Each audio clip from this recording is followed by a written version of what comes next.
And this eustachian tube will make you feel that all three of them form a single functional unit.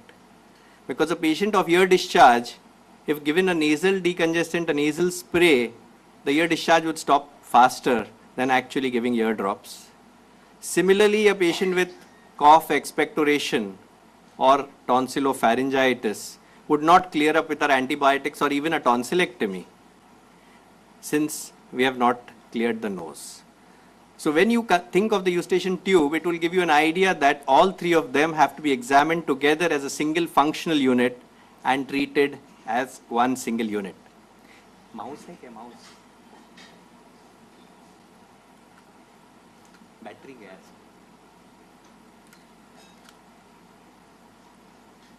Fine. So basically, allergic rhinitis is clinically defined as a IgE mediated inflammation after the nose is exposed to an antigen which we call an allergen. But many a times this antigen or allergen is not identified at all. So it's a IgE mediated response, and just briefly to go over it, as you're aware that there is a first exposure of the antigen. It's the IgE B cell which releases these antibodies, and then the mast cells get affected.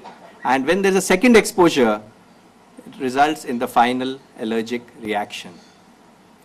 We are not going into the theory of it. Directly we'll come on to our patient or our topic. Now, as you see in our city, the number of cars increasing, the traffic jams increasing, the congestion increasing.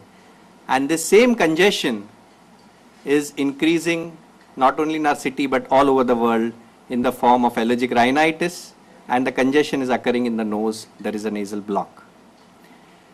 As you just heard, that allergy is increasing, and initially it was about 7 to 8% in the world, and now about 25% of the people globally suffer from allergy, and amongst them 55% suffer from allergic rhinitis.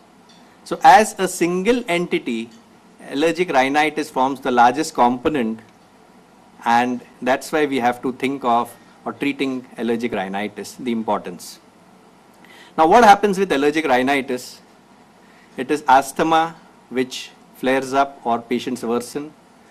Sinusitis occurs because of allergic rhinitis. Ear infections or otitis media would follow, and nasal polyposis also occurs with allergy. And how these symptoms are caused, it's because of irritation of the nerve endings, which leads to itching and sneezing as the patient comes to you with. Patient may have increased mucus production, and there is rhinorrhea. And lastly, there may be vasodilation and edema or congestion in the nose. Classically, globally important allergens you all are aware of, which really speaking we cannot do away with. But there is something more than this. A child playing on a rainy day in a muddy football field does not get an attack of allergic rhinitis. But a child who's sleeping comfortably in a well-protected bedroom, air-conditioned, with a nice quilt and a carpet, gets an attack of allergic rhinitis. So therefore, it is not only these external features, there is something more. Our so-called progress, so-called affluence also has led to allergic rhinitis. It has increased the incidence of allergic rhinitis, and it's becoming a lifestyle disease now.